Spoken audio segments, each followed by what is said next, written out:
السلام علیکم ورحمۃ اللہ وبرکاتہ۔ پھر سے ایک نئے لیکچر میں آپ سب کا استقبال ہے، اور آج ہم پڑھیں گے تختی نمبر 16۔ تو یہ ہے تختی نمبر 16، لفظ اللہ کا قاعدہ۔ آپ نے کئی بار دیکھا ہوگا کہ بعض لوگ اللہ پڑھتے ہیں تو لام کو موٹا کر کے پڑھتے ہیں اللہ، کبھی اللہ۔ یہ کیا چکر ہے بھیا؟ تو چلیے اس کے بارے میں ہم ذرا بات کرتے ہیں۔ آپ نے پچھلے لیکچر میں ایک چیز پڑھا تھا، الف لام کسی بھی حرف پر لگا الف لام کسی بھی لفظ پر لگا دیتے ہیں تو لفظ خاص ہو جاتا ہے۔ آپ جو اللہ پڑھتے ہیں یا عربی میں اگر لکھنے کی کوشش کریں کمپیوٹر پر تو یہ اللہ ہے، یہ اصل میں ہے الف لام لام ہا اللہ۔ یہ حقیقت میں تھا اہل لغت کے مطابق الہ۔ کیا تھا؟ الہ۔ پھر ہوا الہ، الف لام لگا نا، الہ۔ الہ کا مطلب کیا ہے؟ وہ ہستی جس کو پوجا جائے، یعنی جس کی عبادت کی جائے۔ تو یہ الہ ہوا۔ الہ سے الہ اگر ہم بولتے تو اس کے معنی معبود، کوئی بھی معبود ہو سکتا تھا، لیکن الہ بول دیے تو اس کا مطلب یہ ہے کہ کوئی خاص الہ، کسی خاص معبود کی بات کی جا رہی ہے۔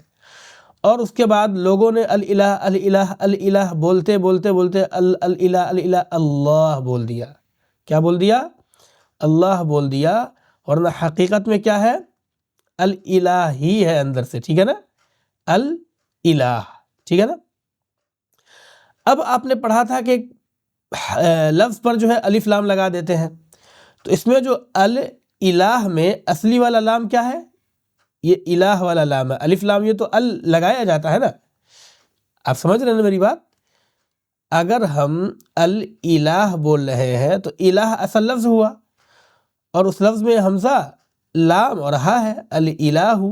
اور یہ جو الف لام لگا ہوا ہے وہ زیادہ شاید الگ سے لگایا گیا ہے نا، وہ خاص کرنے کے لیے لگایا گیا۔ جیسے میں نے بتایا تھا کہ انگلش میں دا کیوں لگاتے ہیں؟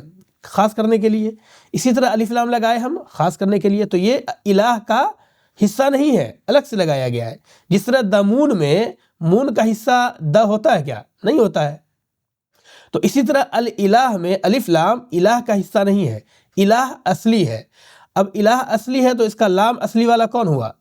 یہ والا لام ہوا الف لام والا، دا والا، یا پھر اصلی والا جو الہ میں چھپا ہوا ہے؟ تو کیا پتا چلا کہ یہ جو دوسرا والا لام ہے، یہ لام وہ اصلی والا ہے۔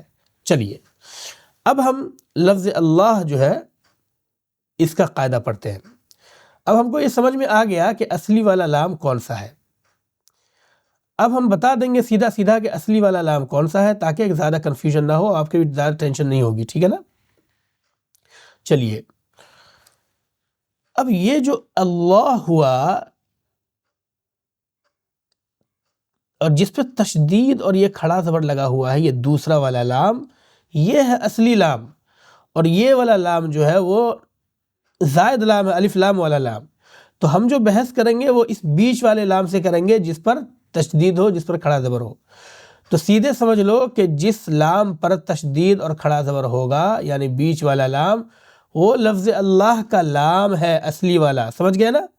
تو اب ہم اسی سے بحث کریں گے۔ اچھا، قاعدہ کیا بتایا گیا ہے؟ چلیے سمجھ لیتے ہیں۔ قاعدہ یہ بتایا گیا ہے کہ لفظ اللہ کے لام سے پہلے، اب آپ نے لفظ اللہ کا لام سمجھ لیا، یہی بیچ والا لام، یہ بیچ والا لام دیکھ رہے ہیں، یہ ہے لفظ اللہ کا لام، کریکٹ؟ چلیے تھوڑا مٹا دیتے ہیں۔ تو لفظ اللہ کے لام سے پہلے زبر یا پیش ہو تو لفظ اللہ کے لام کو پر پڑھیں گے، اور اگر زیر ہو تو لفظ اللہ کے لام کو باریک پڑھیں گے۔ آپ نے را کو پر کرنے کا قاعدہ